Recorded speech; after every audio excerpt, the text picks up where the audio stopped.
Good evening, welcome to Northwest Tonight. Good evening and welcome to the programme. Thank you, Rita. Coming up on Tonight South Today. Hello, good evening, thank you for joining us and welcome to Look North. Welcome to Spotlight Tonight. Across the UK on BBC News Fans. Hello, I'm Yalda Hakim. Welcome to the Daily. Martin Croxall. Gita Gurumuthy. I'm Aaron Hazelhood. Sophie Rayworth. Matthew, I'm ready. Any presenter at 7 and 8. The Daily Presenter on BBC News Fans.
How plugged in is the world's biggest car maker? Toyota's full-year results are out shortly as it aims to hog the fast lane. TikTok launches its legal battle in the US, arguing a potential ban is an extraordinary intrusion on free speech. Plus, are things looking rosier in the Magic Kingdom? Disney's streaming service turns a quarterly profit for the first time in years. Hello and welcome to the first morning edition of Business Today with me, Sally Bundock. Good to have you with us. We're starting with Toyota, the world's biggest car maker by sales, is poised to reveal how well it is doing with its latest quarterly financial results, with analysts expecting revenues in the region of $67 billion. Now, when Koji Sato became chief executive a year ago, he promised the company would finally embrace electric vehicles, but with global demand for EVs easing, the company is continuing to prioritize hybrids. More challenges followed, including multiple probes relating to historic regulations, several scandals and intense competition from China. It is tough to try and stay at the top. Let's get the view of a big investor in Toyota, Masaki Takisume, who's a fund manager of Schroeder Japan Trust. Welcome to the programme. So what are you hoping to hear from Toyota today? Yes, in terms of earnings, we expect a solid result, but rather conservative guidance for this year. Just in terms of actual result ended March 2024. Toyota guided roughly 4.9 trillion operating profit, but we expect Toyota to exceed that profit. But in terms of this fiscal year guidance for the March 2025, I wouldn't be surprised if Toyota provides a rather conservative guidance below the market consensus forecast, maybe calling for the flat or slight decline in earnings. So that's something we are expecting for the result is under guidance. Yeah. And Koji Sato has been in the chair as chief exec now for a year. How is he performing, and what are people saying about him as leader of Toyota? I think new leader is managing the Toyota is quite well to sustain the stable unit growth as well as earnings growth and continue to gain the market share. So there has not been huge change in the strategy itself, but it's a good natural progression for the strategy Toyota has been holding. Yeah. Okay, well, as we've mentioned, we'll be getting the numbers from Toyota within the next half an hour, so we will speak to you a little later when we do get those results. But thank you very much for your analysis for now. So more from Toyota later. But let's now talk about this story, which is has a big impact on young people across the United Kingdom, because tech firms are being told they must do more to protect children online. Ofcom, the UK regulator, says they must tame toxic algorithms and has outlined more than 40 practical steps that services must take to keep children safer. They include robust age checks to prevent children seeing harmful content, and such material must be filtered out or down-ranked in recommended content. So how groundbreaking is this in terms of protecting children, and what are the implications for the big tech companies? Let's unpack this with Dr. Sam Fowles, barrister specialising in this sector. Good to have you on the programme. We're talking about, it says 40 new steps that tech firms have to adhere to.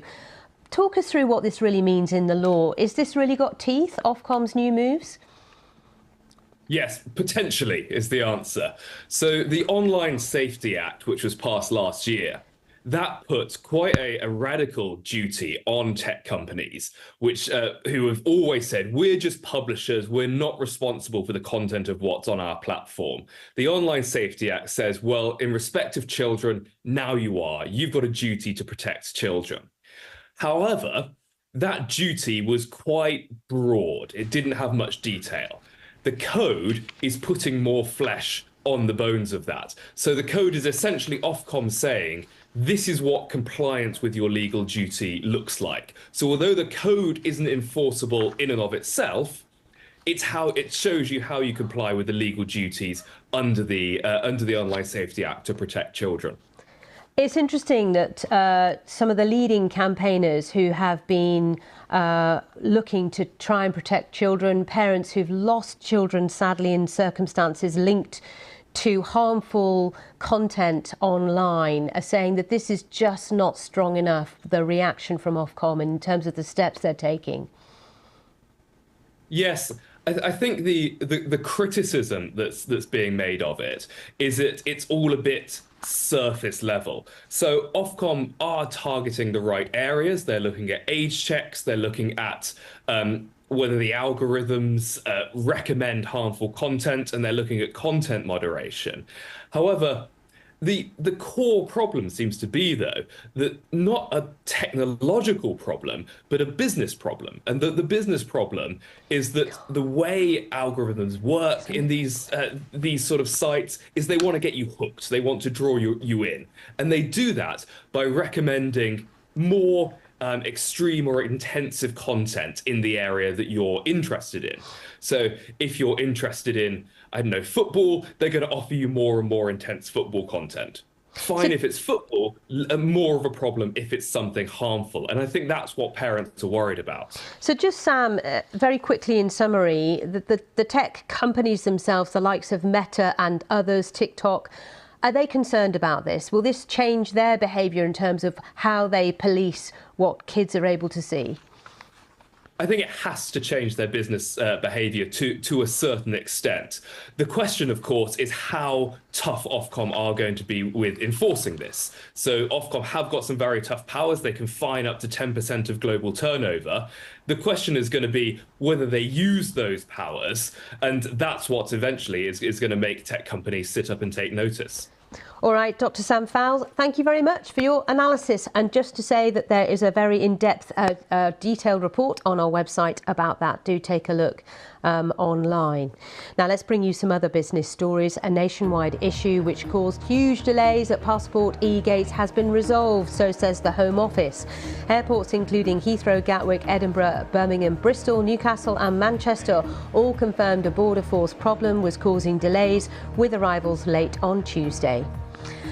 Apple has announced a new lineup of iPad tablets with a powerful AI chip called the M4. The new devices are the company's first iPad release in 2 years. That's the longest gap in iPad releases since they first launched in 2010. Apple's expected to make a series of more ambitious AI announcements at its Worldwide Developers Conference next month.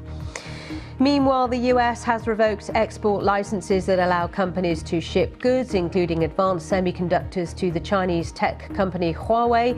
The move follows the release last month of Huawei's first AI-enabled laptop, the MateBook X Pro, powered by an Intel processor. Republicans in Congress have been urging President Biden to take tougher action to rein in Huawei.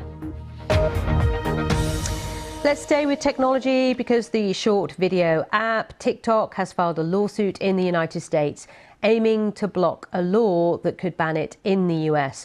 The social media platform described the legislation as an extraordinary intrusion on free speech rights. Michelle Fleury, who's in New York for us, has the latest. TikTok is hugely popular in America. 170 million people use the platform to communicate. Lawmakers aren't so keen. Congress and the Biden administration believe the app and its Chinese owners ByteDance could be a danger to national security. The argument goes that Beijing could commandeer it to surveil and manipulate Americans.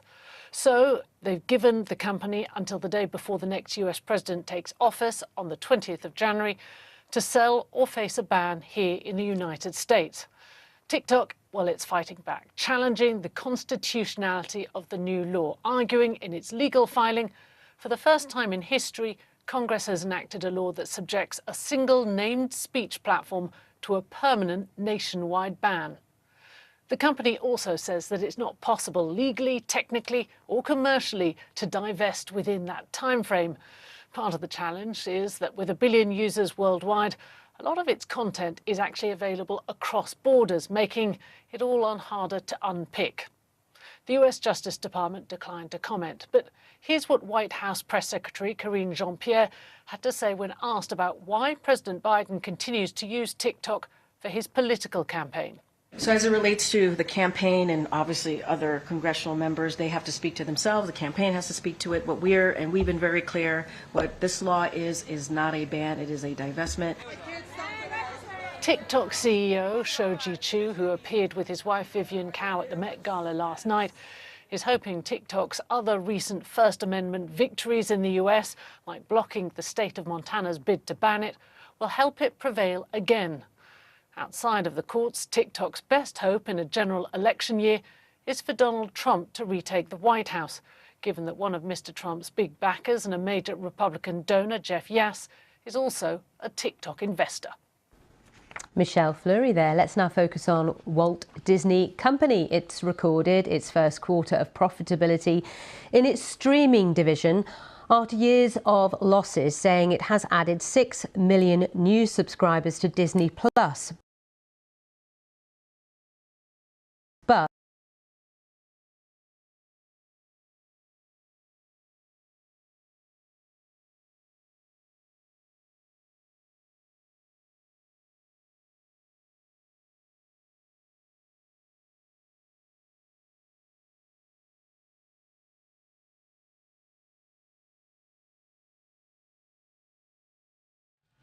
to retake the White House. Is rolling out a crackdown on password sharing, which is something that Netflix has implemented and seen some success with.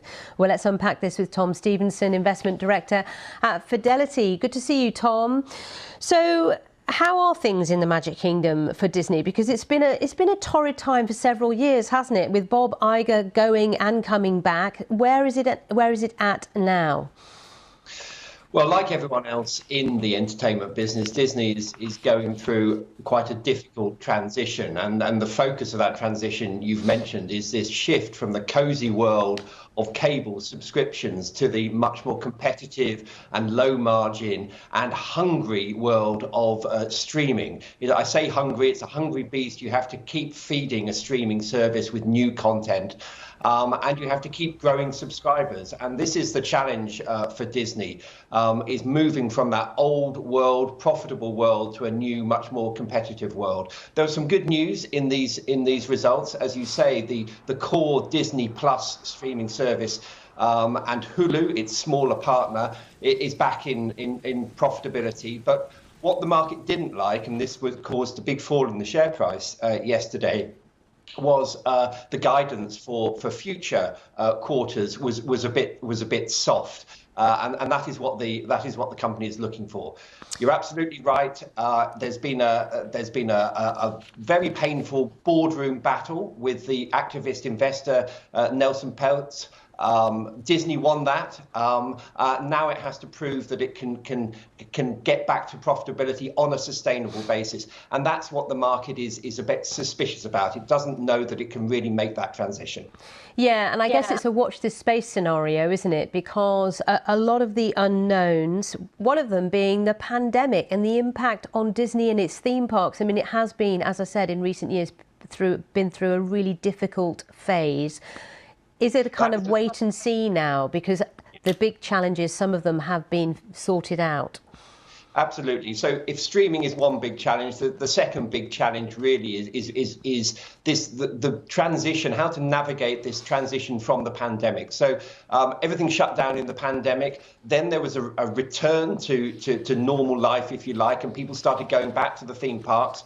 That was a very positive. That is now beginning to slow down, and the company referenced that in their results yesterday. They said there's a slowdown in activity, people going to theme parks and resorts. And then the third challenge, really, for Disney is what happens after Bob Iger. As you say, he's already retired and come back out of retirement to manage this transition for the company. But he's 73 years old, you know, and he can't go on forever. And a big question mark is, who takes over from Bob Iger? Yeah, succession, as we all know only too well. Tom, thank you very much. Good to see you. Have a good week. We'll see you again soon. Around the world and across the UK, this is BBC News.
You're with Business Today. We're looking at the top business stories. And artificial intelligence lacks the human judgment skills needed to set interest rates. That is according to the head of the Monetary Authority of Singapore. He said AI was being used in areas such as fraud detection, but also that it was not at a stage to, what he says, supplant human judgment. Well, let's go to our Asia Business Hub. Monica Miller has been looking into this for us, Monica, and I would imagine Jerome Powell, Christine Lagarde may be breathing a sigh of relief.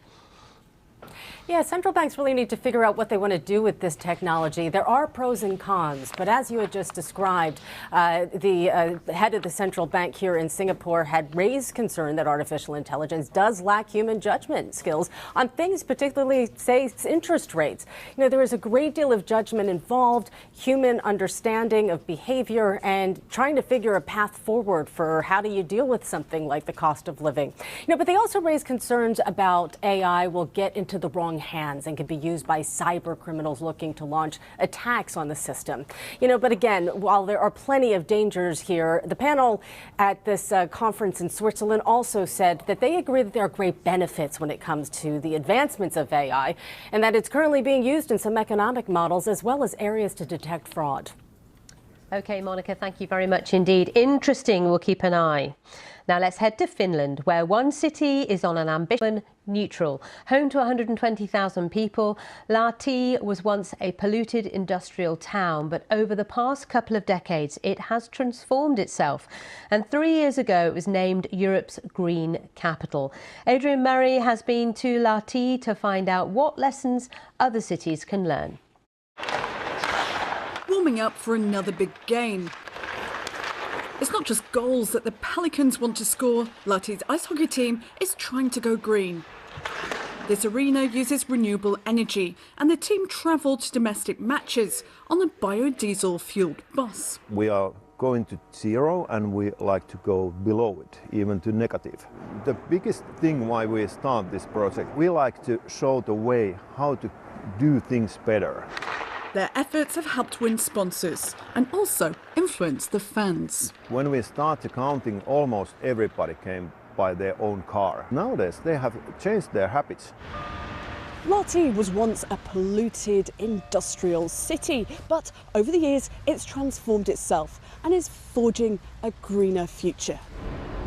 Getting rid of coal was a major step. This plant supplies citywide electricity and heating, using wood chips and residual waste from forestry and households. If we look back to early 2000, our total emissions were over 1 million tons of CO2 annually. 2020, that was reduced to close to 100,000 tons. So a huge reduction, over a million tons within 20 years. Across the city, there's cleaner public transport, like electric buses, bike sharing, and lots of cycle paths. Even the orchestra is tracking its footprint and aims to be carbon-free. Reuse and recycling rates are also high, and a big part of the work is engaging the local community. Though take-up has been mixed, apps have also been tested out to encourage users to live more sustainably. Resident Ulla Leitonen says she tries to make sustainable choices. I use my bike more or less every day, even in the snow. I try to eat more vegetarian food. I don't remember when I flew for my holiday last time. I'm a better person when I'm environmentally conscious. Heating, transport and food are among the biggest areas to tackle. However, some habits are hard to change, like steering drivers away from petrol cars. Still, it's aiming to be among the first cities to become carbon neutral. We have been able to cut 64% of our CO2 emissions, where our target is to cut 80% and to bind the rest in carbon sinks or to compensate. We won't be able to make it in 2025, but 2026, 27 or 28 is possible. There's still plenty more to do, of course, but a greener future is one goal that lots of people can get behind. Adrian Murray, BBC News, Lahti.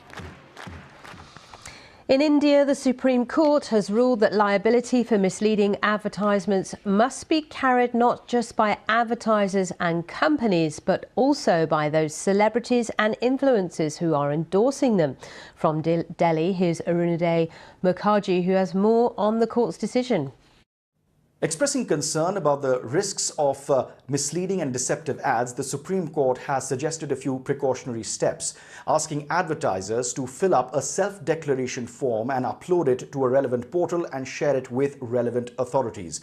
The Supreme Court has also held accountable several government ministries, asking them to respond to the court about what kind of action they have taken on any complaints they received about misleading and deceptive ads.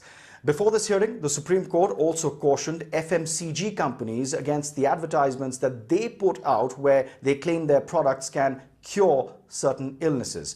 Now, the issue of misleading and deceptive ads has been dominating Indian headlines for a while now, ever since the Indian Supreme Court pulled up a very popular yoga guru, Baba Ramdev, with millions of followers and a massive business empire, asking him to apologize for misleading ads. In fact, the yoga guru had to put out ads in the newspaper saying he was sorry for misleading advertisements, saying that his products could cure various ailments, especially during the COVID pandemic.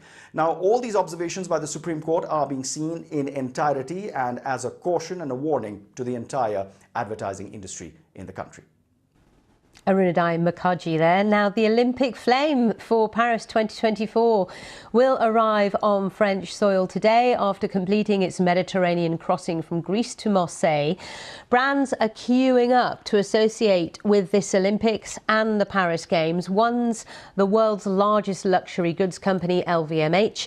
It will be a premium sponsor of the Summer Games. The Louis Vuitton owner is pouring a rumoured €150 million into the Olympic and Paralympic Games, the biggest sponsorship commitment of any company at this year's events. Well, let's discuss this with Misha Sher, who's Global Head of Sport, Entertainment and Culture at Essence Mediacom. Good to have you on the programme. So why is this so lucrative, the Olympic Games? Talk us through it as a marketing opportunity. Well, look, there aren't many events, opportunities for global companies or for companies anywhere to get it to connect with a truly iconic global event. We look at the way that media is today. It's the kinds of brand attributes that every company wants to be associated with. So it has huge pulling power, as you have just explained. LVMH has deep pockets. Not surprising it would be investing in this particular games taking place in Paris, is it, I suppose? No, not surprising at all. It's one of the most, Paris is one of the most iconic cities on the planet, and LVMH is one of the most iconic companies and one of the most iconic French companies. So, it's a little surprise that they were very, very involved in the bid for the games, and since the games were awarded to Paris, being heavily involved in the way that the games are going to be carried out through providing uniforms, through Louis Vuitton, Dior, Berluti, sponsoring athletes, providing spirits and hospitality areas through products of Moet Hennessy, wines and spirits, by creating medals through another one of their maisons, which is Chaumet. So you will see their brands everywhere, in every part, in every fabric of these Olympic Games. And putting on a game such as this is expensive. We all know it only too well, the countries that have hosted the Olympic Games. So sponsorship, such lucrative deals such as €150 million is critical, isn't it? Absolutely, absolutely. It's very, very expensive to put these games on, and the host cities rely on sponsors and global sponsors, and many of the locals. So there are different tiers, but many of the local companies to come on board and support in any way they can, and they often do. So it's a little surprised that LVMH has gotten involved in legacy being such a big part of the Olympic Games. It's a little surprised that they wanted to be part of not just showing the best of France, but making sure that the games leave the legacy. Misha Sher, thank you for telling us your thoughts on that. Really interesting. I'm sure many of us around the world will be glued to the Olympic Games when they do start later in Paris this year. But for now, it's goodbye from me. Thank you for your company once again. Have a good day. I'll see you soon.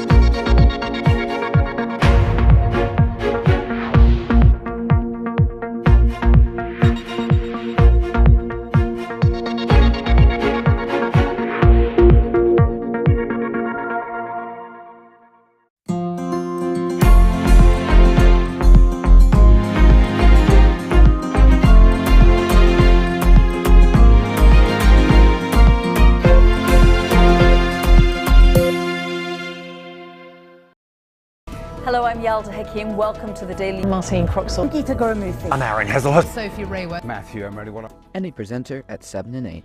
The Daily Presenter on BBC News Fans.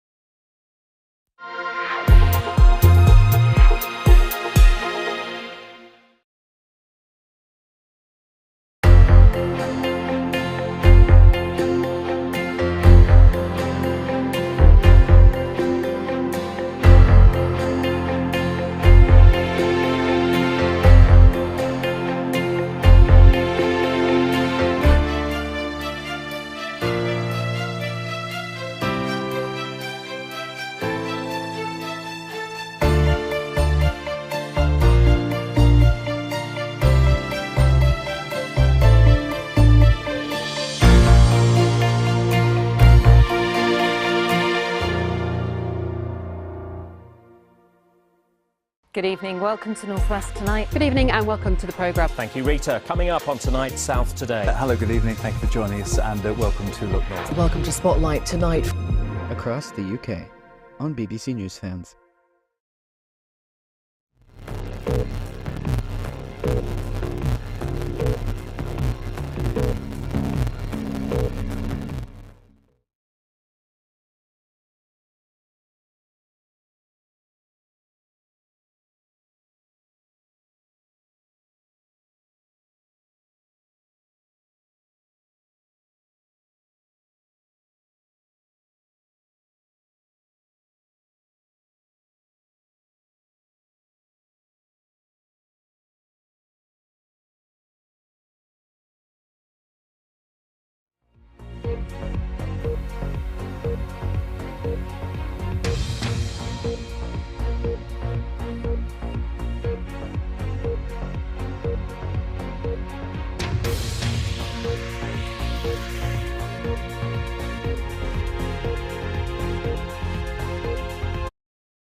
Sorry about that delay.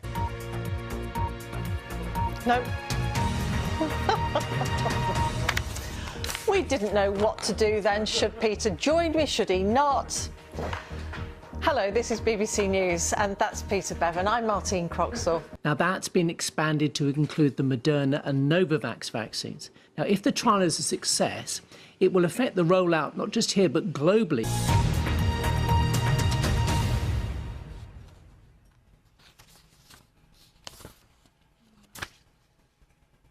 Now, it is nearly 3 months since the Taliban regained control of Afghanistan, and evacuation flights out of the country have largely stopped. Good morning. Welcome to BBC News. A cross-party group of more than 70 MPs have warned about the introduction of vaccine passports in England. The UK government is reported to be considering a trial of the scheme, which means people would have to show proof of having a COVID vaccine before being allowed into some venues, including pubs and concerts. Thank you, Dot. Thank you for watching.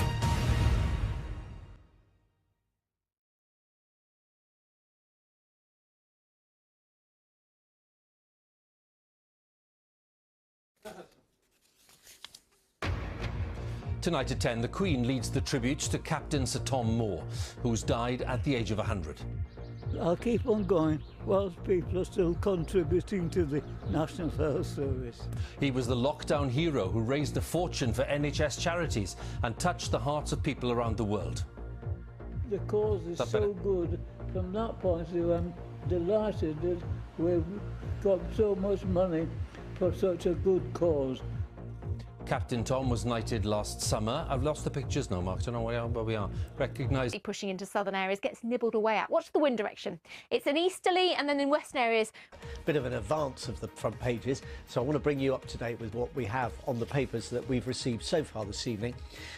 Excuse me, the Eye leads on news that 6 cases of a Brazilian variant of coronavirus have now been discovered in the UK.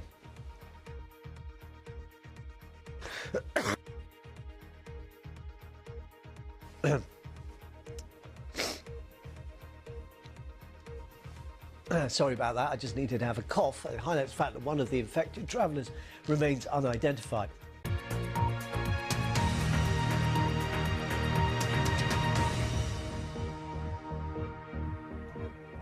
Good morning.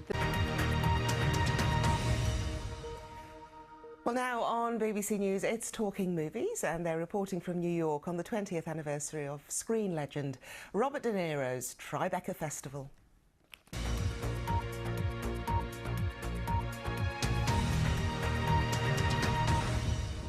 Hello, this is BBC News with me, Rebecca Jones.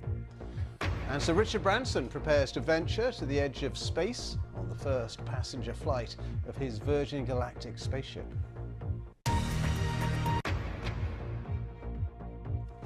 Well, now on BBC News, it's Click. And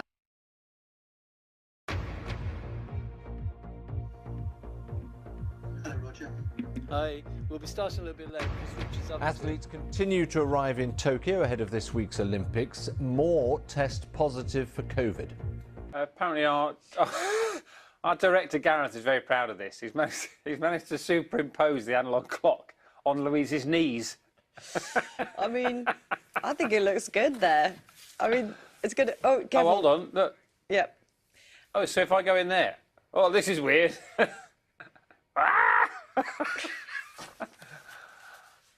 Right. Should we? Sorry. The fact we've lost our clock has sent us all a bit doolally today. All of us. Anyway. The headlines for you now on BBC News. Adam Peaty starts a gold rush for Team GB, winning the 100-metre breaststroke title and becoming one of the most successful swimmers of all time. And a beaming Simone Biles after struggling with her mental health in the first week of the Games. The superstar American gymnast Simone Biles takes gold. First Minister Nicola Sturgeon says Scotland will remove most of its remaining COVID restrictions Monday and end the use of its level system. The wearing of face coverings in indoor public settings will continue. Thousands flee their homes in Greece as forest fires burn out of control. The country faces its most intense heat wave in more than 30 years.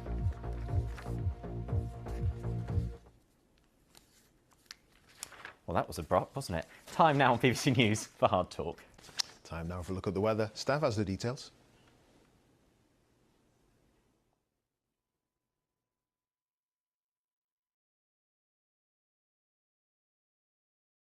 Well, we clearly have a problem with Stav Deneas there. Maybe he had bad news for us and we didn't get it, so maybe that's okay. I mean, the events of the last few weeks in the region where you are have been an extraordinary turnabout in events, haven't they? Oh, this job, man, this job. I think I'm right in saying that Dan didn't hear my question. I don't think he was upset by it. I think he lost the line, so apologies for that. We'll try and get Dan back a little later.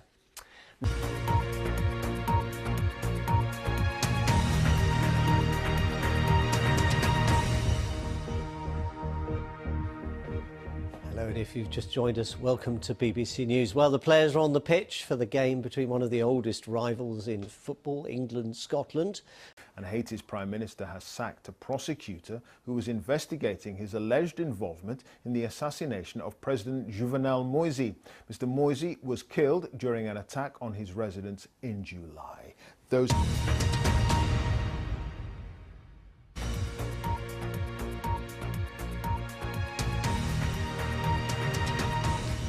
That's it from me. Anita is with you from 7. Now on BBC News, it's time for Sports Day. Don't worry about it. That's why we have the paper. Hello there and welcome to Sports Day.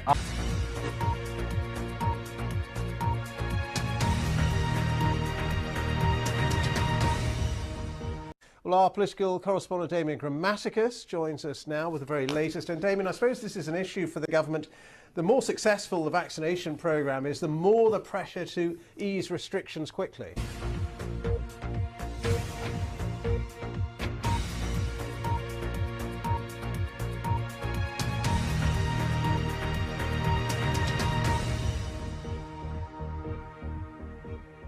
Good evening. Welcome to BBC News. Hello there. We start on the markets because a day after Wall Street closed at new record highs, the jitters have returned, but I don't seem to have a camera. You know, I'm going to keep talking, and what I can do is no, you know what? You can look at my chair, and we're coming back. You're on the way back. It's all to play for. Hello, nice to see you again. I'll talk to you down here until you come up. Shares have fallen sharply. Oil has had its steepest one-day fall since last summer, and those bond yields, the effective interest rates on government debt, have soared yet again. The yield, here we go, we're growing, we're rising. The 10-year US Treasury bond hit almost 1.75%. It's highest since the very start of the pandemic back in January 2020. What is that telling us? That investors are scared inflation is about to take off, like our cameras, and interest rates will soon have to rise.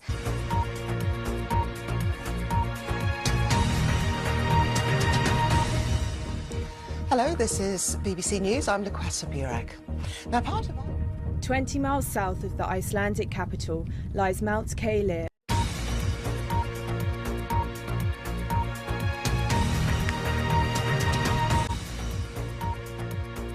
I'll stop my ad-lib.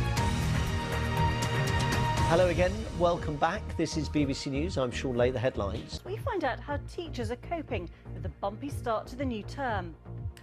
And we would love to hear your experiences of how remote learning has gone so far. The President's former judo partner says he owns it, but won't say how he paid for it. Also this hour, all of the sport as thousands take to the streets across Brazil as the country wins the Copa Libertadores, South America's most prestigious club football competition. Well, hello and welcome to you if you're watching in the UK or around the world. I'm Martine Croxall.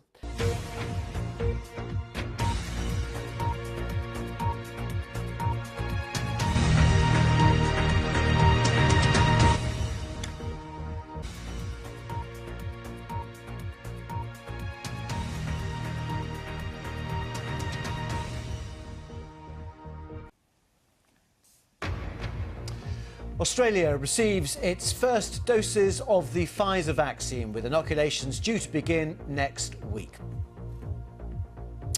You're watching BBC News with me, Tim Wilcox, here in London. We have the latest stories for you. We'll lead actually with Myanmar as well. Myanmar's military crackdown, clashes with protesters, tanks on the streets, and harsh new punishments for those who challenge military rule.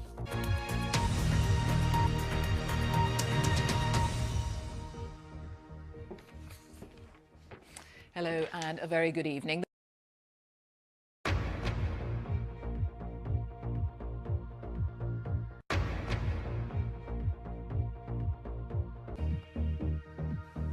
Hello, welcome to BBC News. I'm sorry about the sound issues just for a few moments there. I hope it's all fixed and you can hear me loud and clear now. But particularly in the southeast of England, where there could be some localised flooding. Should be a drier and warmer day, I think, though, for Northern Ireland, Wales and the southwest.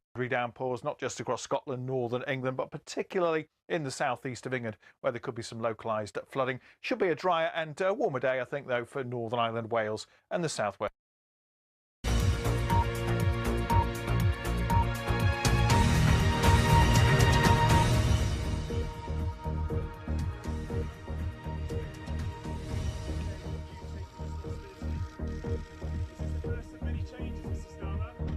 Hello and welcome to BBC News. I'm Marianne Mashiri. Our top headlines: a reshuffle for Labour shadow cabinet after the party's disappointing election performance. Changes made by Sir Keir Starmer include a new shadow chancellor and chief whip and a new front bench role.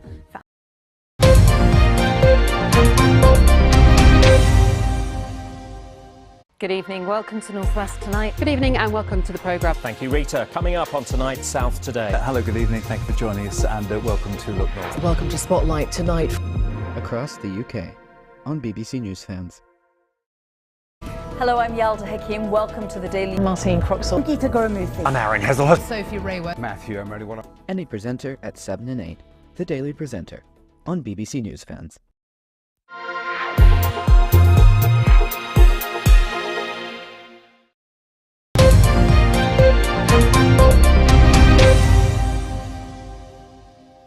Let's look at tomorrow morning's newspapers is coming up on the BBC News channel in a moment. On BBC One, time for the news wherever you are. Good night.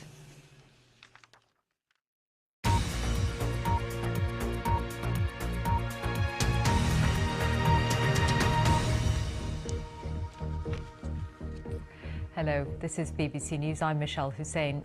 Damien, do we know, does he have full cabinet support? Damien, can you still hear me? Oh, that's not looking good. We'll try and re-establish contact.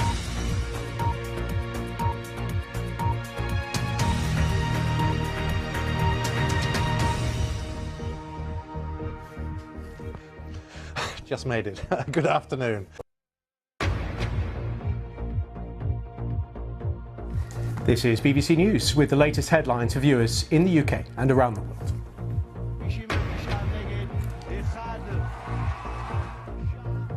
Political change in Israel. Benjamin Netanyahu's 12-year reign as Prime Minister is over as the Knesset approves a new coalition government. The briefest of handshakes sees a transfer of power.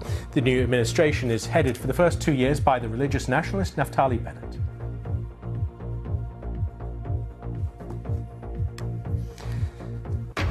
There are tensions between Britain and France over Brexit after Emmanuel Macron at the G7 is accused of suggesting Northern Ireland is not part of the UK. What I'm saying is that, we will do whatever it takes to protect the territorial integrity of the UK.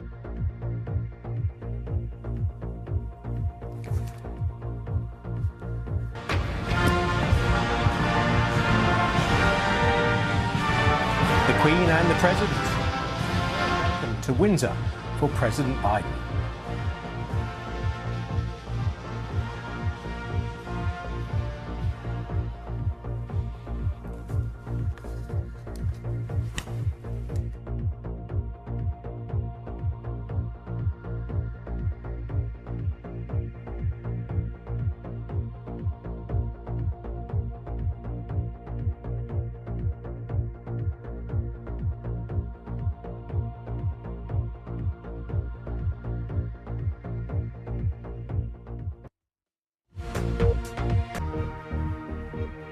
Hello and welcome if you're watching in the UK or around the world. I should say that I am ready now.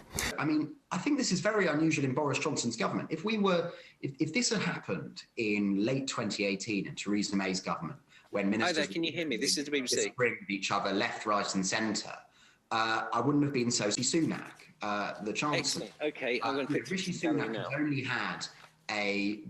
Let me just explain what's going on. You might have heard a few voices breaking through there. That's the gallery trying to contact Lizzie. I think she's with us. Lizzie, have you joined us now? I think so. Can you hear me? Oh, we can. What a relief. Sorry, I'm late. You're watching BBC News. We're going to get a weather check for you now with Thomas Schaffenacker. Here. You was looking the wrong way. Oh, anyway. Valley, our technology correspondent James Clayton reports. The number of people that use Facebook and its spin-offs WhatsApp and Instagram is nothing short of staggering. 3.5 billion people across the world, including tens of thousands of businesses. So when something goes wrong,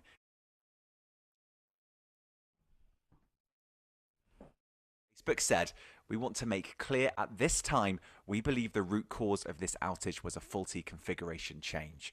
We also have no evidence that user data was compromised as a result of this." The outage was said to have caused mayhem in Facebook's headquarters here in Sydney.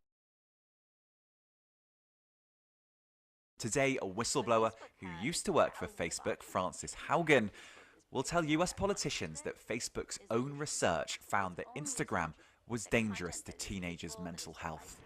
And Cameron Norrie becomes the first British tennis player to win at Indian Wells.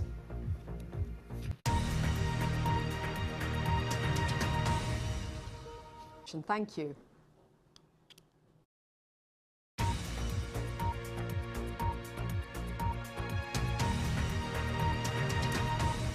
Well, Lee Milner is at Southend for us now, and this will be glad news after such a terrible, terrible tragedy there. Yes, this is huge news, not only for Southend, but for Essex as a whole, but for the whole of Essex. Yes, this is huge news, not only... Yes, this is huge news, not only for Southend, but for the whole of Essex. Following what happened last Friday, many say this is a fitting tribute to Sir David Amess.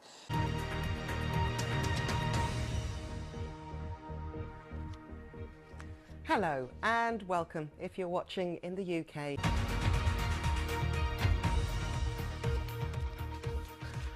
Hello and welcome to our look ahead to what the papers will be bringing us tomorrow. Do come a little bit closer. With us, the author and journalist Yasmin Alibi-Brown. The UK government says it's considering its response after a British trawler was seized in Normandy. We will see what they do on Tuesday, but obviously we reserve the right to respond.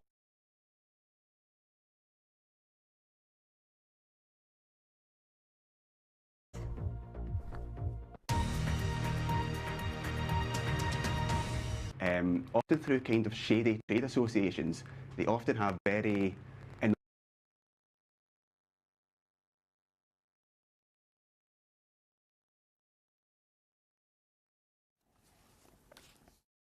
Well, I'm sorry, we seem to have lost our sound from the Glasgow studio. Chris Mason, our political correspondent, fascinating stuff. Thank you so much.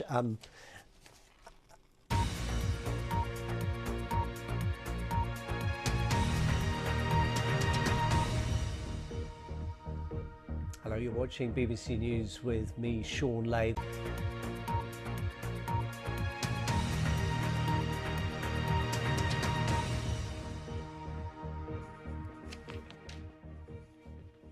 Hello, very good evening to you. That's it for the papers this hour. The papers, of course, back again tomorrow night with Jerry Scott and James Lewer. Do join us if you can. Further updates on that story in the next half of the programme.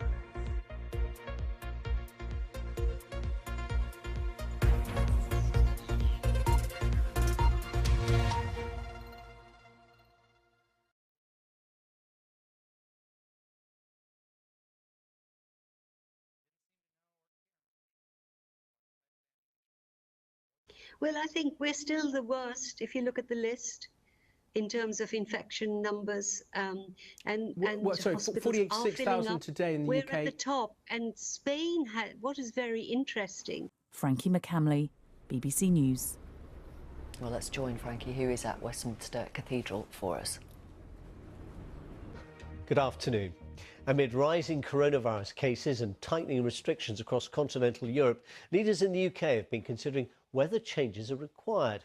In the last hour, Nicola Sturgeon has, for the time being, ruled out an expansion of Scotland's coronavirus passport scheme, describing it as a finely balanced decision. The Scottish Cabinet have been discussing a potential expansion of the scheme to include a wider range of premises, including cinemas and other hospitality venues. Sean Dilly, BBC News.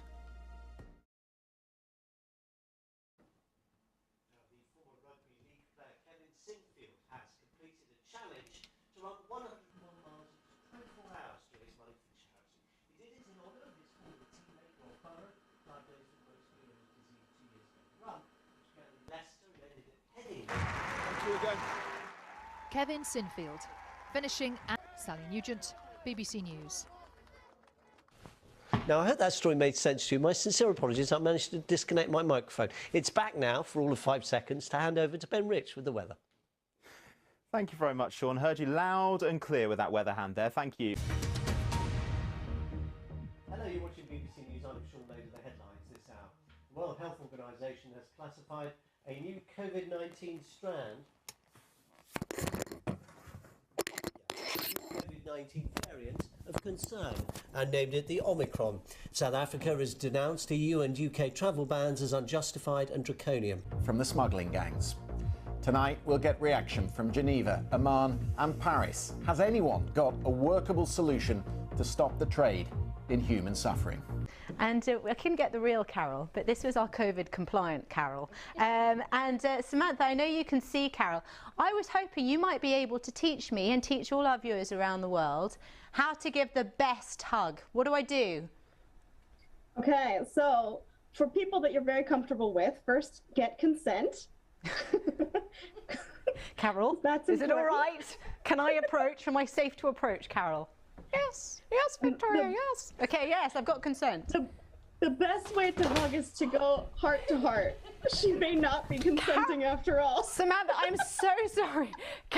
I floored Carol with my touch. I'm just going to bring it back. She was so excited. Sorry, this didn't happen when we were practicing. Let me bring it back. That was some hug you gave. Give me a second. There we go. Carol, I apologise. Right, we're back. We're back in business. She's still smiling. What a pro. She's good.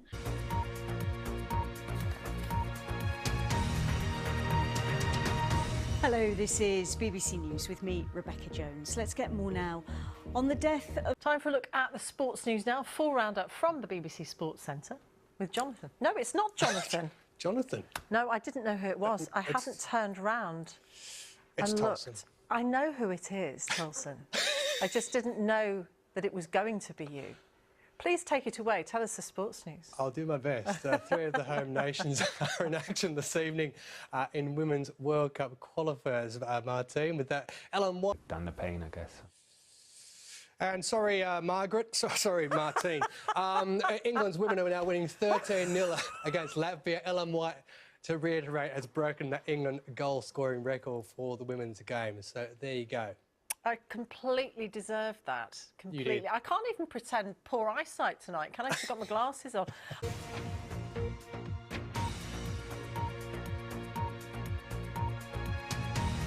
Who that is, but I know it's not me. If you want to get in touch this morning, you are very welcome. If you're emailing, it's victoria@bbc.co.uk. Spend a bit less time in the shower, shorter and colder washing machine cycles. Oh, sorry. That ended before I was expecting it. Our business correspondent, Katie Prescott, is in Romford, in Essex.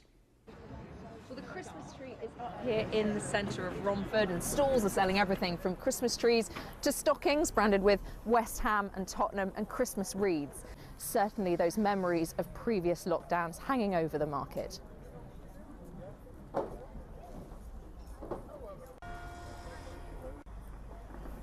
Well, the Christmas tree's up here in the centre of Romford, and stalls are selling everything from Christmas trees to stockings branded with West Ham and Tottenham and Christmas wreaths. And the hope is that shoppers... Sorry.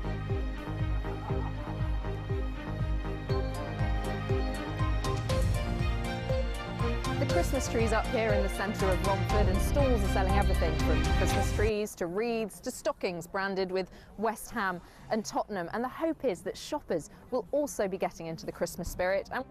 Katie Prescott reporting.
Yalda Hakim, welcome to the Daily. Martin Croxall. Gita Gurumuthu. I'm Aaron Hazelwood. Sophie Rayworth. Matthew Emery-Waller. Any presenter at 7 and 8.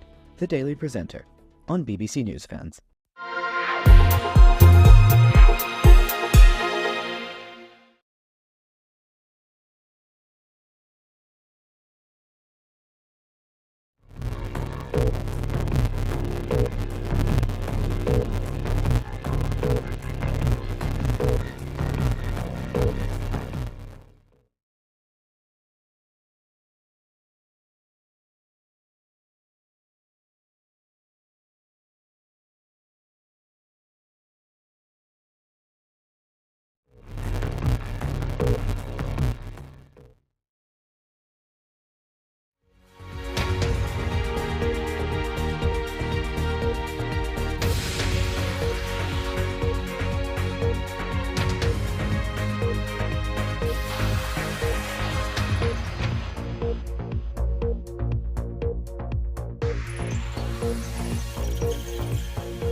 Election. Diane Abbott's future as a Labour MP hangs in the balance.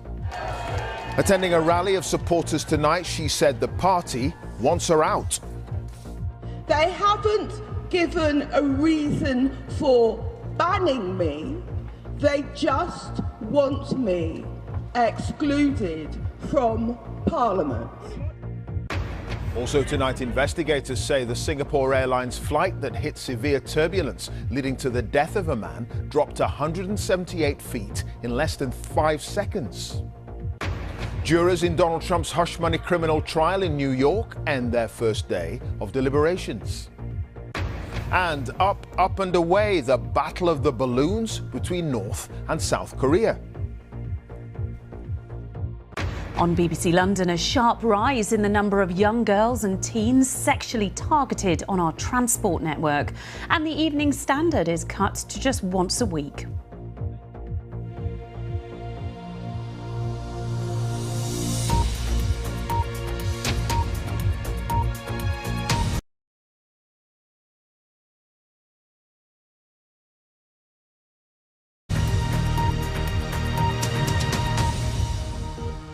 Hello. There's still confusion tonight over whether the long-serving MP, Diane Abbott, can stand for Labour at the general election.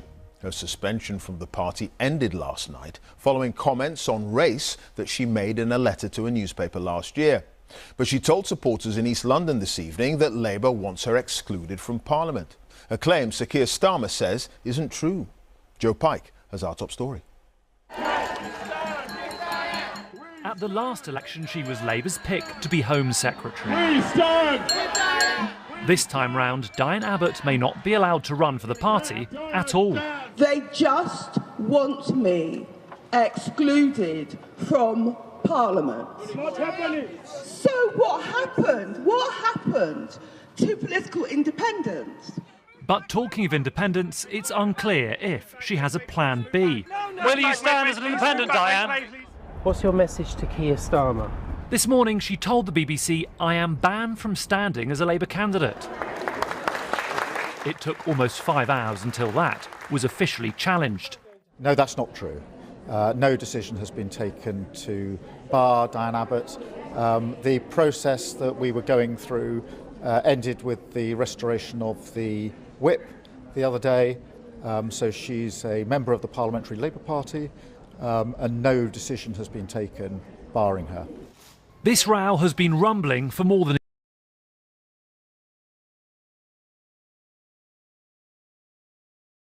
a year after the veteran MP said Jewish, Irish and traveller people do not face racism all their lives.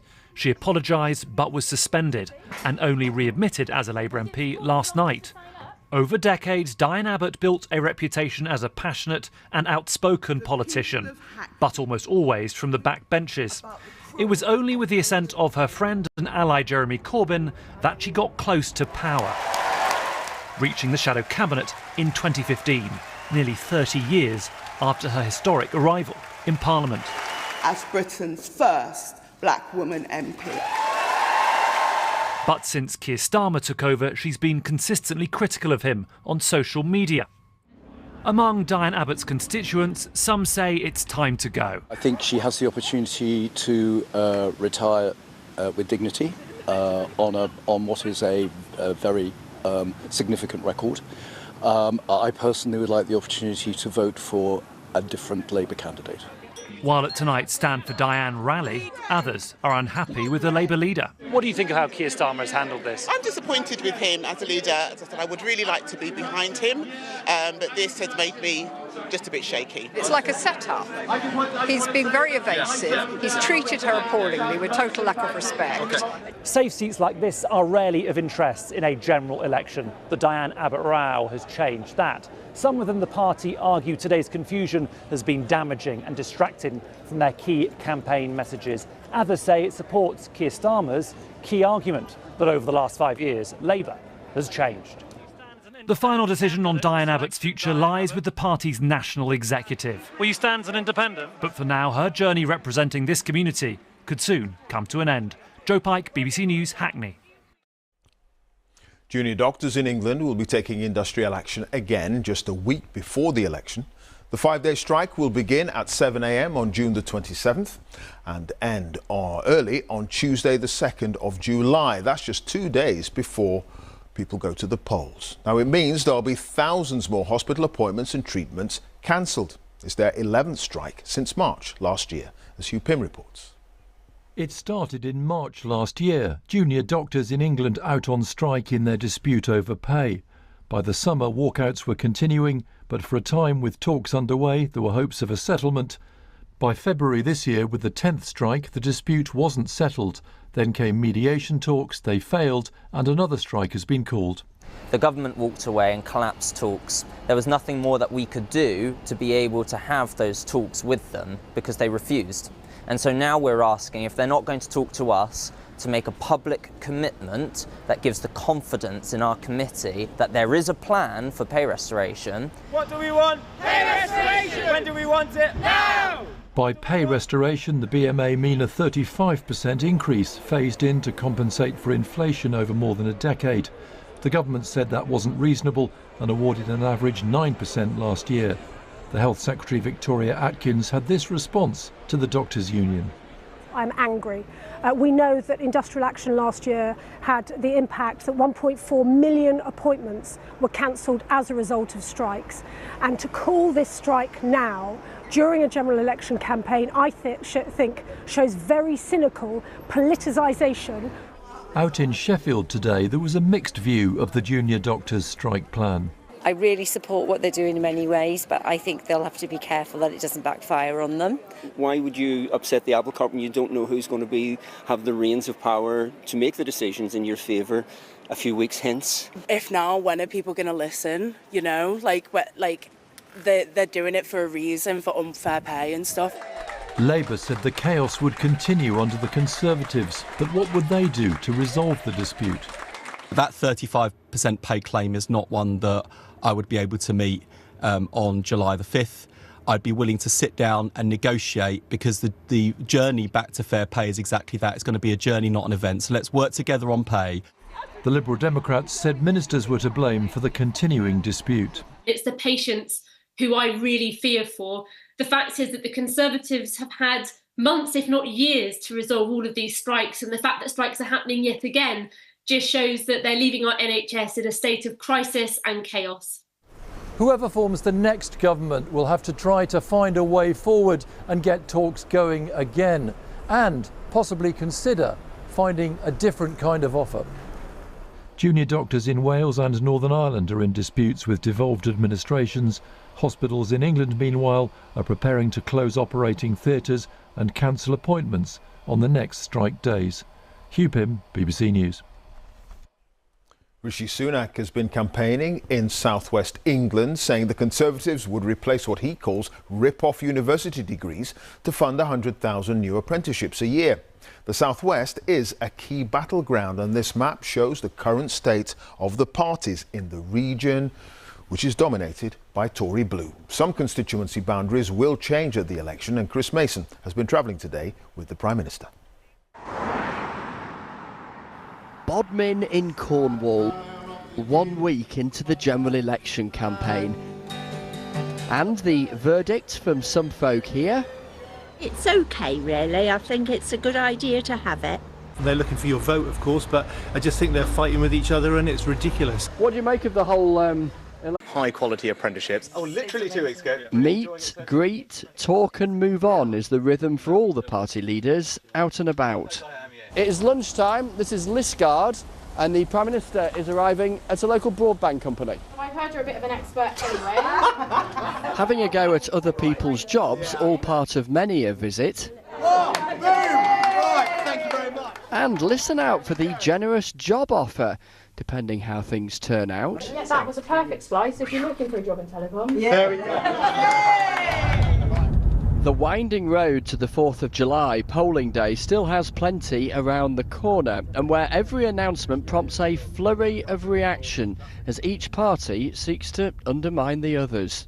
Our message that the Conservatives let people down in the West Country over the health service, over the economy, over things like sewage in the rivers and on our beaches is resonating with people. The Conservatives have to say, if they're going to announce any policy, how they're going to pay for it. That's what we deliver in the Labour Party, fully funded, fully costed policies, and that's what we expect from the Conservatives. Of course, in this general election campaign, it's really the cost of the union that's on the table. We've got a cost of living crisis inflicted by Westminster, we've got challenges in relation to Brexit, and of course austerity policies.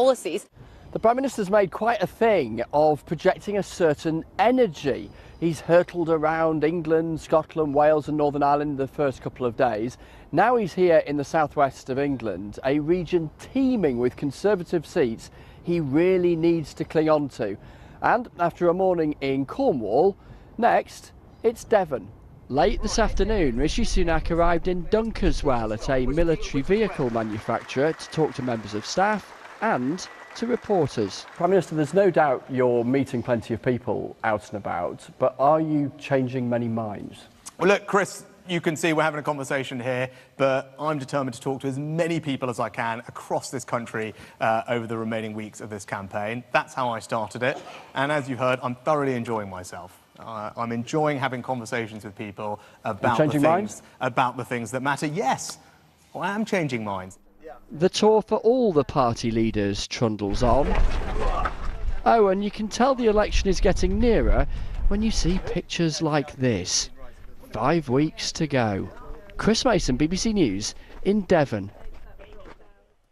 Well, the Conservative promise of 100,000 more apprentices a year by the end of the next Parliament would be funded by scrapping what they call rip-off university degrees. Branwen Jeffries has more from Birmingham. Universities in England already have to meet minimum standards, and the regulator can fine them if they don't. The Conservatives want to go further and close down courses that are deemed to be of low value. For the first time, that could include taking graduate earnings into account, and that might squeeze some creative subjects. It's also not clear exactly how much money it would save. There's no limit on the number of university places available in England, so it's up to students what they decide. I know a lot of people that I know would rather do an apprenticeship than a uni degree. I believe every single degree has value. The Conservative Skills Promise involves creating 100,000 extra apprenticeships a year by the end of the next Parliament. The party says by then it would cost £885 million. Large employers already have to put cash into supporting apprenticeships, but each year around £550 million of that is handed back to the government unspent, raising questions about employers' willingness to get involved in creating new apprenticeships. So for these changes to happen, it requires both students and employers to make different decisions, and that's beyond the control of any government. Bramwell Jeffries, our education editor there. Well, Labour's focus has been on the NHS today and proposals to tackle the huge backlog of patients waiting for treatment in England. The party says if elected within 5 years, that backlog of those waiting more than 18 weeks would be cleared.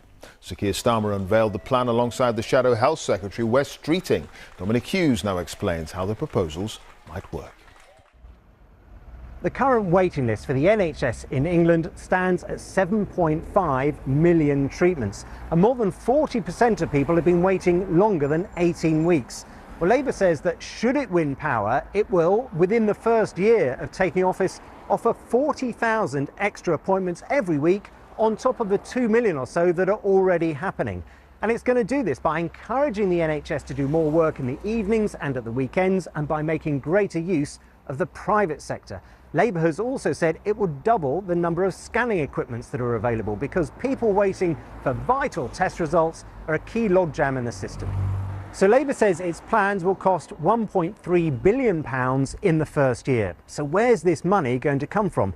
Well, the party says it's going to clamp down on tax dodgers and close loopholes for non-dom taxpayers. But this has been tried before, and experience tells us it's very unclear exactly how much money this can raise and when it will come on stream. There are also key questions around staffing. Not only are there significant shortages in nurses, doctors and other key health workers, but we know that people working in the NHS are burnt out and stressed after an incredibly tough few years. So it's great having all these extra scanners and appointments, but you've got to have the people to make it work. Dominic Hughes, our health correspondent there. The Labour MP for Brighton Kemp Town, Lloyd Russell Moyle, has been suspended by the party over an allegation about his behaviour. He says he believes it's a vexatious and politically motivated complaint and that he will be fully exonerated. Labour has confirmed a complaint has been received and is being investigated. Right, Chris is here. It's a week since the election was called. Do you detect a quickening of the pace when the campaigning gets continuing and so on? Yeah, it is notching up. Just a week since it all started. It feels perhaps a little longer than that. But yeah, the pace is quickening, the jeopardy is climbing. And what we're getting now, and we've been reflecting in the last few minutes, is in plenty of the parties, there are the selections before the election, last-minute candidates being picked. Tonight, a slew of announcements from Labour, a sizable crop of figures steeped in the Labour movement and outwardly likely to be loyal to Keir Starmer, selected in seats. Meanwhile, we see that anger, the bitterness, the fury still swirling around Diane Abbott's future. An awkward case study in the anger about anti-Semitism within Labour in the last few years, and also where the left finds itself within the Labour Party now, and the short answer to that is it finds itself marginalised. The Conservatives are doubling down what I think we could call their energy and policy strategy of the first week. In other words, Rishi Sunak hurtling hither and thither and doing that in a very sort of outward sense. The camera's in tow as that happens, grabbing attention as well with new policies. Oh, and talking of the pace quickening, Clive, we get the first of the TV debates taking place next week on Tuesday on ITV, a head-to-head debate. Rishi Sunak and Keir Starmer in front of a live audience, and I suspect there will be more where that one comes from. Indeed. Never mind the pace quickening, the pulse will be quickening too with the debates. All right, Chris, thank you. Chris Mason, our political editor. And if you want to know more about our top story, the row over Diane Abbott's future, news nights where you should be going. And here's Victoria Derbyshire.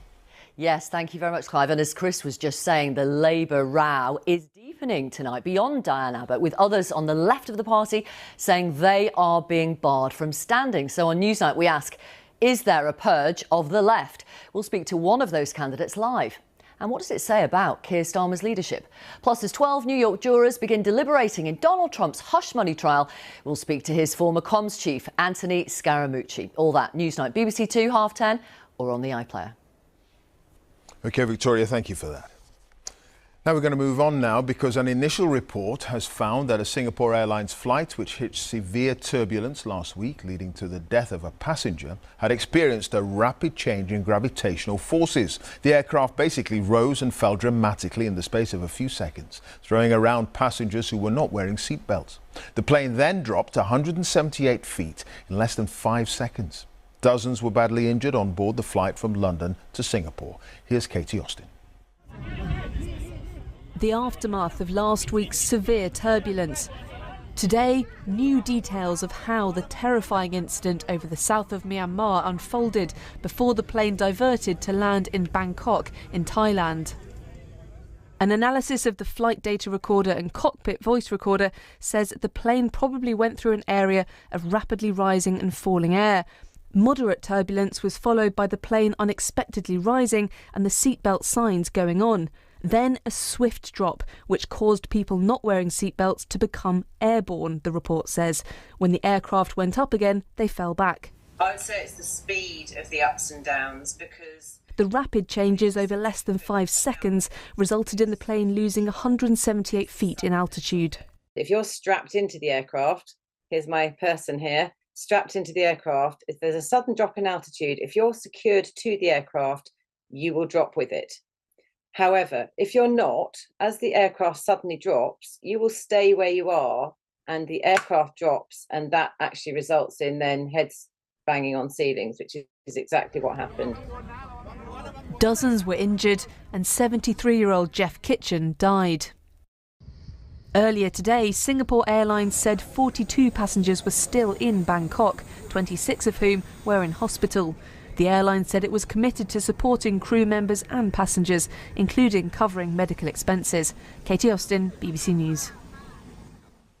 Jurors in Donald Trump's criminal trial in New York have ended their first day of deliberations. He's facing 34 counts of falsifying business records to cover up a hush money payment to a porn star before the 2016 presidential election. He denies all the charges. Gary O'Donoghue is outside the court in New York. Gary, while the jury were deliberating, Mr. Trump had to be called back into court.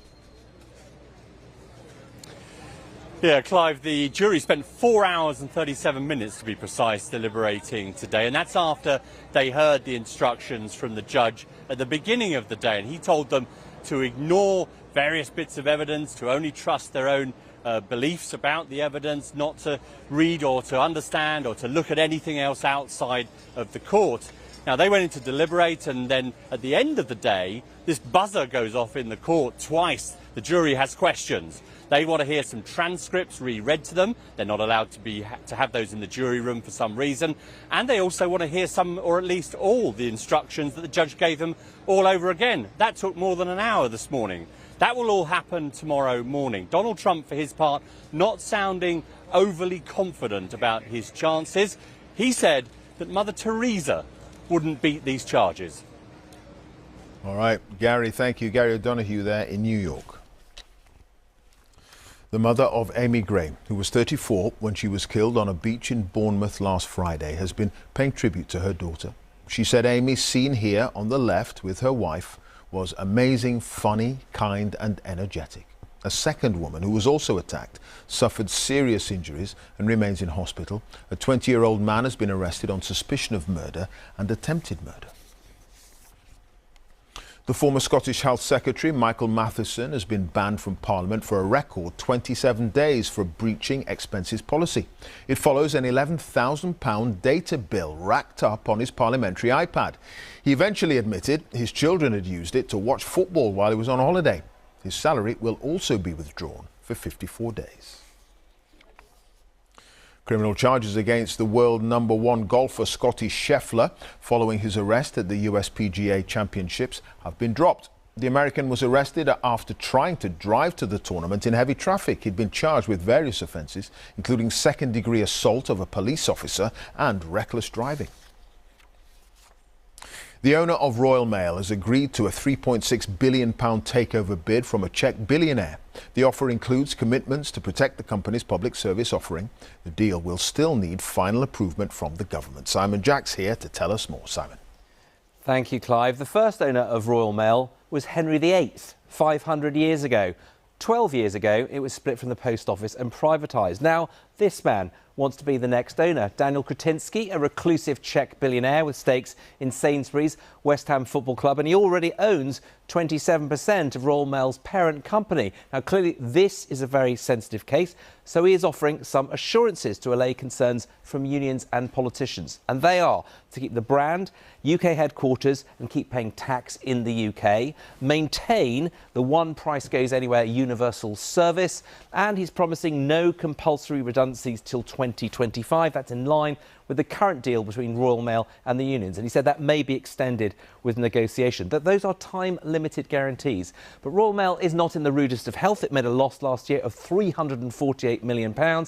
It's consistently missed delivery targets, with 74% of first-class letters delivered next day. That's against a target of 93%. It's hit with fines and strikes over the last few years. Now, Mr. Kretinsky says he can improve that performance, and negotiations are already underway about reducing second-class deliveries to every other weekday, which could save the company hundreds of millions of pounds. Now, the government can block this. So far, the Chancellor has said it will be scrutinised, but the current government has no objection in principle. Shadow Business Secretary said the assurances offered are welcome and they would ensure they were adhered to. But unions are uneasy, but not openly hostile, as they say the current owners and management have done a poor job. Any decision on this will fall to whoever is in government after the election. Simon, thank you. Simon Jack, our business editor there. Now, a volcano in southwestern Iceland has erupted again, sending hot lava 160 feet into the air. These are live pictures of the eruption taking place, and it's the 5th since December on a peninsula near the capital Reykjavik, which has opened a fissure about 1.5 miles long, and it's growing too. The famous Blue Lagoon resort has been evacuated as a wise precaution. Millions of South Africans have been voting in the country's election, 30 years since the first democratic poll following the end of apartheid. The ruling African National Congress faces its toughest challenge yet, with widespread disappointment over the state of the economy, corruption and high levels of crime. The ANC could lose its majority in Parliament for the very first time. Anne Soy has the latest from Durban. Voters endured long hours in the sun, waiting for their turn to cast their ballots. Queues reminiscent of the country's first election after the end of white minority rule. But 3 decades on, many dreams of liberation are still yet to be realized. There's a sense of despondency, particularly among the youth, and that they hope to change. I'm looking at the lines because I've been voting here for the last 20 years. It has never been like this. It's so exciting.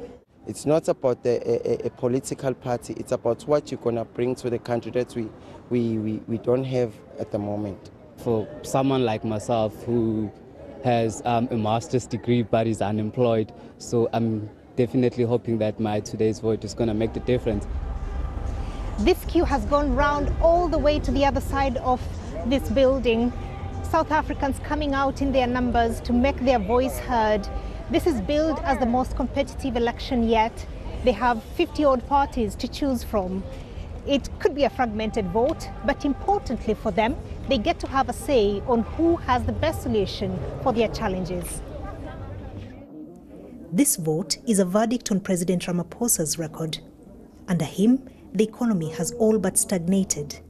The decline began with his predecessor, Jacob Zuma, who is now fronting a new breakaway party. Also in the running is the party formed by the controversial former youth leader, Julius Malema. The largest opposition party, the Democratic Alliance, entered a pre-election coalition with smaller parties, hoping to benefit from the ruling ANC's falling fortunes. I think the best hope for South Africa going forward are actually coalition governments. I don't think one dominant party would serve this country. That's not something that worries voters. A more competitive election may throw political parties into a spin for now, but ultimately it may strengthen democracy. Anne Soy, BBC News, Durban. South Korea has warned residents to stay indoors after accusing North Korea of sending giant balloons carrying rubbish across the border. Officials say more than 260 were found, with reports that some were carrying animal waste. Now, it appears to be retaliation for propaganda leaflets sent north on balloons by activists. Shama Khalil has the latest from the South Korean capital, Seoul. This is what many people here in South Korea found on their streets. Dozens and dozens of these balloons spotted across the country, carrying manure, waste, and all kinds of rubbish, including this empty bottle of detergent and this time-release device. Residents received alerts warning them against leaving their homes and urging them to go to the authorities if they encounter one of the balloons. The army has been deployed with rapid response teams and explosive disposal personnel inspecting the objects. If you're thinking, why on earth would North Korea send these balloons? Well, because it's happened before. Pyongyang says this is in response to the frequent scattering of leaflets in its border areas. The Deputy Defense Minister earlier warned that mounds of rubbish and waste will be strewn in the south, and that the authorities in Seoul will find out what a hassle it is to clean it up. Because of the North Korean attitude, this situation is very concerning, and I'm concerned that this could escalate into a shooting situation. In recent years, South Korean activists have been sending balloons carrying anti-Pyongyang leaflets, like the ones in this video from 2016. And just this month, an activist group sent 20 balloons with about 300,000 leaflets, as well as USB sticks loaded with K-pop music. This has been the most talked about story here. The fear is that in an increasingly tense Korean peninsula, things can take a much more sinister turn than just retaliatory littering. Shaima Khalil, BBC News, Seoul. Well, you certainly can't be putting up balloons in our weather of late. Louise? Well, here's a question for you, Clive. When was the last time we had a week of dry, settled weather right across the country? A long time. A long time, you're quite right. January, actually. January, and I can tell you that we are going to see a week of dry, settled weather from the weekend onwards. Something to look forward to. Today we had a warm day in Surrey, 21 degrees actually, but not everywhere. Some real contrasting weather conditions. Actually, we're heading for the wettest spring on record across parts of eastern Scotland, and we saw some sharp thundery downpours today which moved their way down into Sunderland. Let's take a look at those thunderstorms over the last few hours, really stretching down through Edinburgh, down into Newcastle. Some heavy, sharp showers, some rumbles of thunder and lightning as well. They're going to continue to push their way steadily southwards overnight tonight. There'll be a bit of a nuisance into the southeast of England, and I think tomorrow. So behind it, it's going to be a relatively mild start to the day.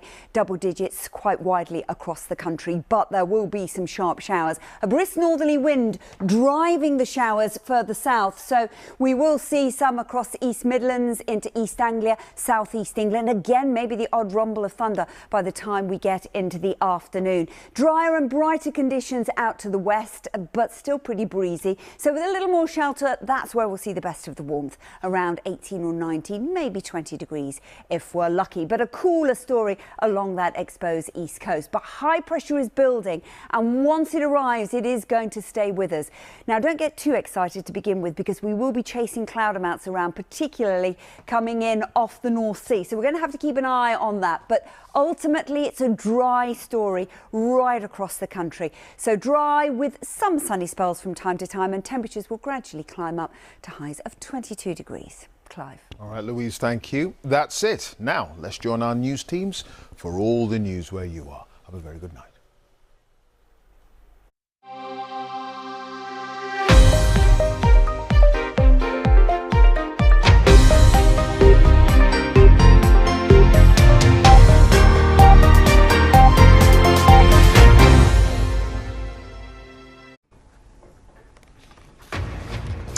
You're watching BBC News. Let's go and take a look at the latest headlines for viewers here in the UK and around the world. A fire at a Russian ammunition depot is being blamed for the evacuation of 2 border villages as explosions are reported at an airfield in Russian-occupied Crimea.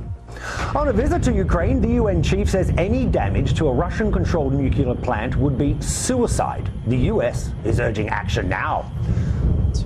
The International Atomic Energy Agency must be given access to ZNPP as soon as possible and in a manner that respects Ukraine's full sovereignty to help ensure the safety and security of the plant and monitoring of its nuclear material.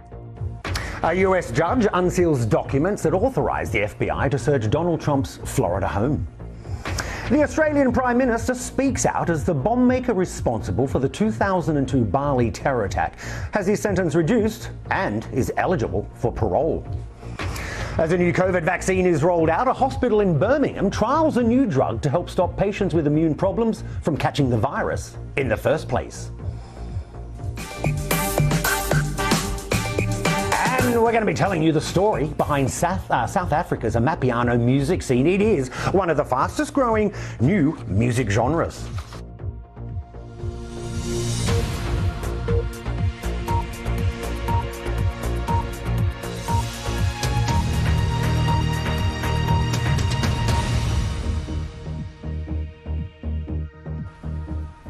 Wherever you're joining me from around the world and of course here in the UK, a big hello and a warm welcome to the show. Let's start with this, a series of explosions. They've been reported at 2 Russian military installations now in Sevastopol in Russian-occupied Crimea. The governor there claimed a Ukrainian drone was shot down by anti-aircraft defences near a key military airfield. In Russia itself, the authorities said villages close to the border with Ukraine were evacuated after a fire broke out at an ammunition depot. The blast occurred as the UN Secretary-General Antonio Guterres undertakes a 2-day visit to Ukraine. Gareth Barlow sent us this report. This is Russia, about 50 kilometres from the Ukrainian border, an arms depot exploding into the night. 2 local villages evacuated as investigations got underway.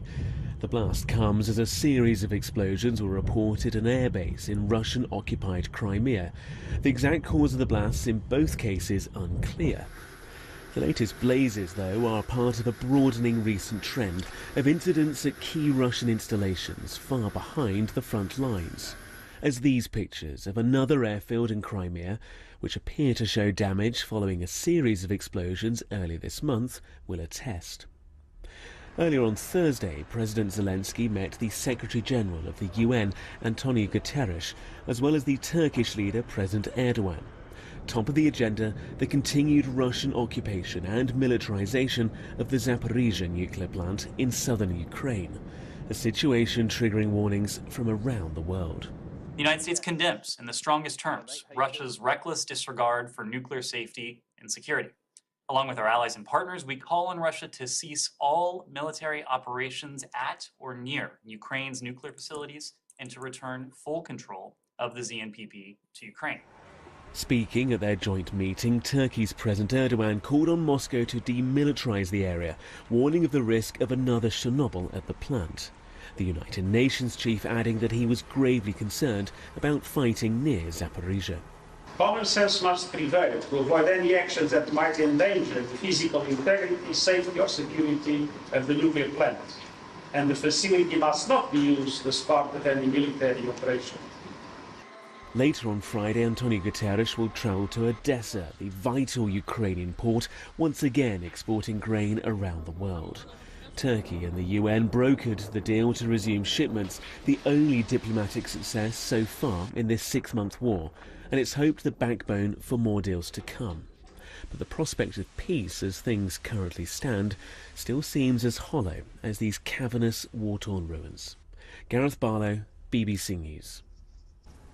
Well, let's move on, because the judge in the United States says he may order the release of details from the document that authorized the FBI to search Donald Trump's home in Florida last week. Media organizations have asked for the affidavit submitted in support of a search warrant to be made public. It could reveal much more detail about the nature of the US government's investigation into the former president. Here's our North America correspondent, Peter Bowles.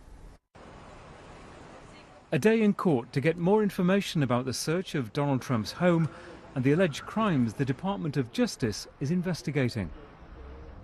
US media organisations have argued that the affidavit, the document used to justify the search at Mar-a-Lago, should be unsealed because of the huge level of public interest in the case. The judge agreed, but he wants the Justice Department to identify any sections it believes should remain confidential. I feel good about today's hearing. Judge Reinhardt seems to have a very good sense that it is his job as the gatekeeper in this case to perform his function of balancing the interest in the public of accessing these materials against the interest in the government in keeping them secret. Bit by bit, the full extent of the investigation is becoming clear. Part of the search warrant application has been released. It confirms that Donald Trump is under investigation for the willful retention of national defence information, the concealment or removal of government records, and the obstruction of a federal investigation. Government officials say the affidavit should stay out of public view on the grounds that it could compromise their work and possibly deter witnesses from cooperating with this and other investigations. I think Judge Reinhardt is going to protect the identity of confidential informants, and that's probably the right outcome here. We don't want, none of the media interveners want to jeopardize the safety or security of a confidential informant. Donald Trump wants the document released in full. A spokesperson for the former president said the Florida judge had rejected the DOJ's cynical attempt to hide the whole affidavit from Americans. Government officials now have until next Thursday to decide what they want to try to keep under wraps before the judge makes a final ruling.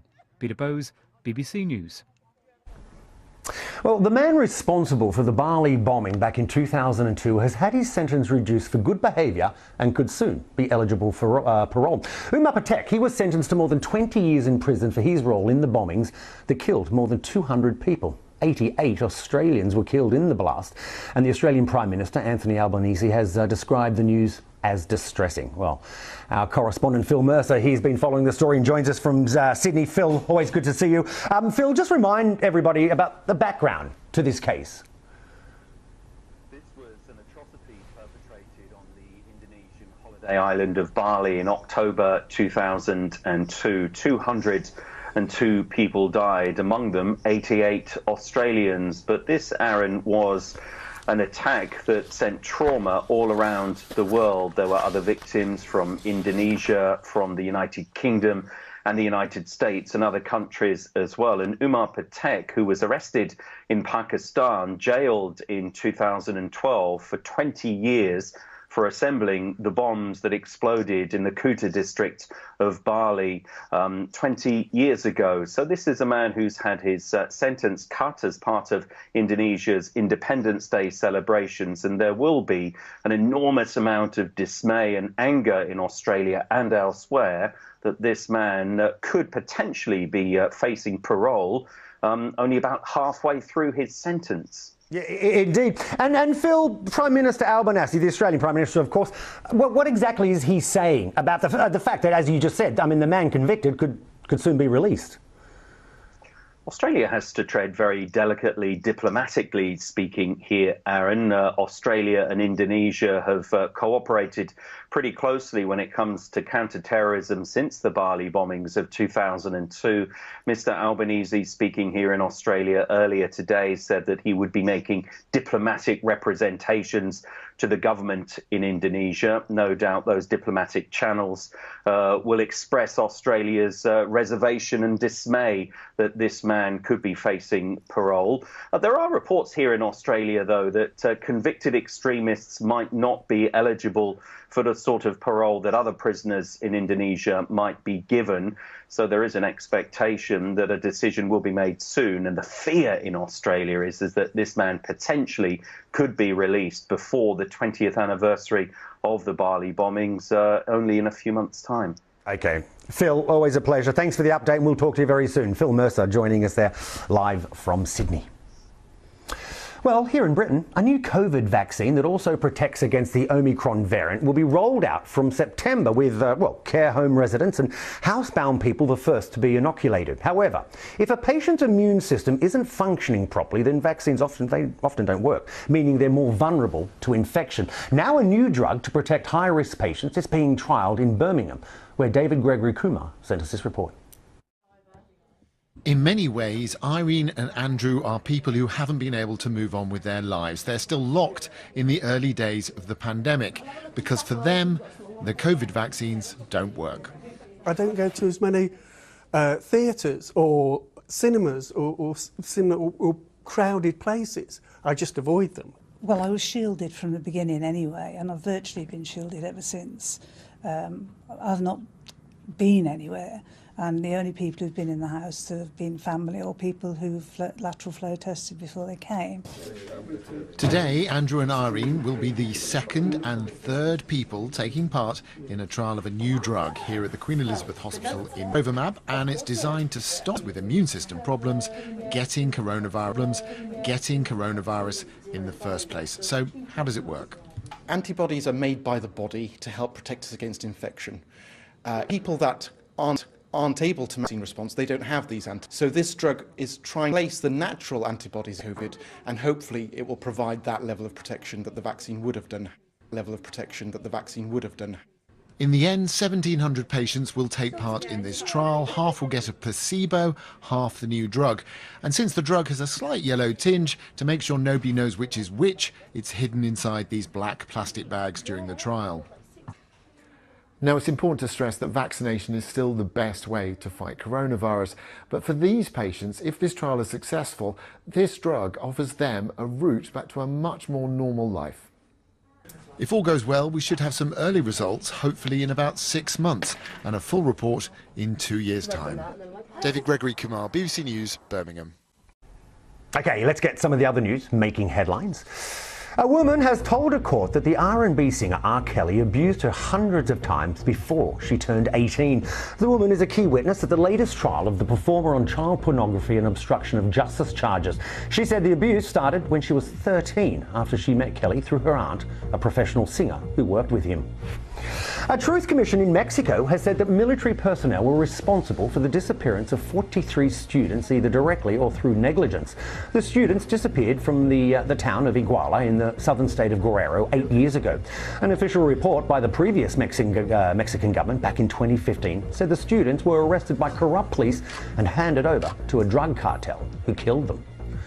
Powerful storms have battered areas of Central and Southern Europe, killing at least 13 people, including 3 children. The deaths reported in Italy, Austria and on the French island of Corsica. They were mostly due to falling trees. Heavy rain and strong winds also wrecked campsites on the island. Well, stay with us on BBC News, because still to come, we're going to be telling you about the South African music craze that's become a hit on social media. I'll see you shortly.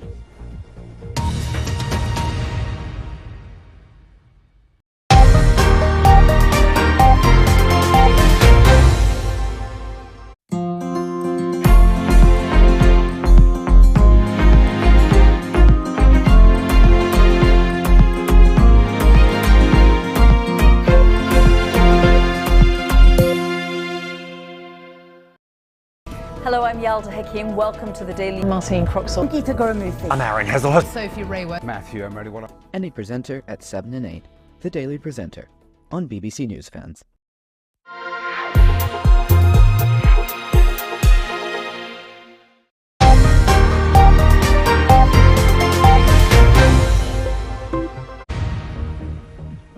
You're watching BBC News. Let's go and take a look at the latest headlines. A fire at a Russian ammunition depot is being blamed for the evacuation of 2 border villages as explosions. They're reported at an airfield in Russian-occupied Crimea. A US judge has unsealed documents that authorize the FBI to search Donald Trump's Florida home. Hey, let's head to Japan now, which has a rather unusual, new strategy when it comes to alcohol consumption.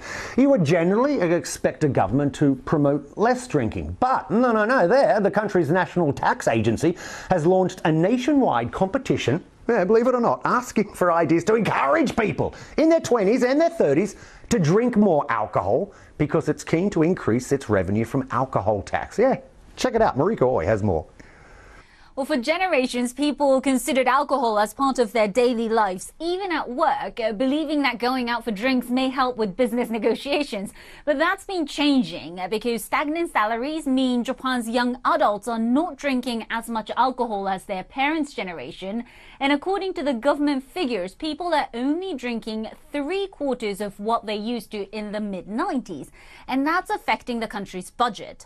Its alcohol tax revenue was already falling, but in 2020, due to pandemic restrictions, it suffered the biggest fall in over 3 decades. Keen to change that, the Japanese government has now launched a nationwide competition called the Sake Viva, asking for ideas to encourage people in their 20s and 30s to drink more alcohol. But not surprisingly, the competition has been criticized for promoting an unhealthy habit. That was Marika Oy. Those Japanese young'uns, you come to the Hazelhurst house. I'll teach you how to drink. It's time now. Time to take a look at all the sport. Hello there, I'm Gavin Ramshorn and this is your update from the BBC Sports Centre. South Africa can look ahead to the prospect of building a commanding lead against England on Friday's third day of the first test at Lords. The tourists finished day 2, 124 runs ahead after making 289 for 7. Cyril Irvie top scoring for the visitors. It needed captain Ben Stokes to inspire England back into the match with 3 South African wickets. Earlier, South Africa restricted England to just 165 runs in their first innings. Kagiso Rabada with a 5-wicket haul. Well, Kagiso, well bowled. Is that a really special day for you? Yeah, most definitely. I think it's basically a childhood dream to be up on the Lord's Honours boards. I remember getting a 4 for year in a one-day international, and I just missed it. So I'm glad I could go over the line, especially in Test cricket.